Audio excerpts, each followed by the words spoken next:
नमस्कार साथियों। ईरान ने बीच युद्ध में अपने पड़ोसियों से माफी क्यों मांगी, क्यों सॉरी बोल रहा है? अभी तक जिनके ऊपर धड़ाधड़ बम गिरा रहा था, या उसकी कोई धुरंधर चाल है, या खुद को सरेंडर कर रहा है, जिसे देखकर उसके पड़ोसी भी हैरान हैं। ईरान की मदद में अभी तक कोई सामने नहीं आ रहा था। रूस ने ऐसे मदद किया कि अमेरिका तिलमिला उठा। ईरान अमेरिका और इजराइल पर एक मिसाइल से हमला करता है तो उसकी अनेक मिसाइलें वहां पर कैसे पहुंच जाती हैं? या उसकी कौन सी जादू है, या कोई तकनीक? ईरान अपने स्मार्ट थिंकिंग से, जो उसने दशकों पहले अपनाई थी, उससे अमेरिका और इजराइल को टक्कर दे रहा है। अमेरिका और इजराइल को लगा था यह युद्ध 1 से 2 दिन के अंदर खत्म हो जाएगा, लेकिन ऐसा कुछ नहीं हुआ। उल्टा ईरान कह रहा है, जब तक हमारे पास एक गोली है तब तक हम युद्ध लड़ेंगे। इसके अलावा हमारे पास कोई रास्ता नहीं है। ईरान शुरू से इतना आक्रामक कैसे था? या उसकी कोई चाल थी, या प्रमुख लीडर के खत्म होने से वह बौखलाया हुआ था? जानेंगे एक एक करके सभी बातों को। शुरू करने से पहले अगर आप चैनल पर नए हो तो चैनल को सब्सक्राइब कीजिएगा। जानकारी अच्छी लगे तो वीडियो को लाइक कीजिएगा और बेल आइकन दबाना मत भूलिएगा, जिससे हमारा जानकारी भरा वीडियो आप तक पहुंचता रहे।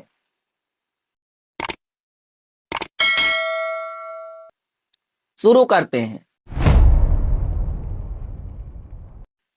ईरान अपने पड़ोसियों से माफी क्यों मांगी, जिनके ऊपर अभी तक दनादन बम गिरा रहा था?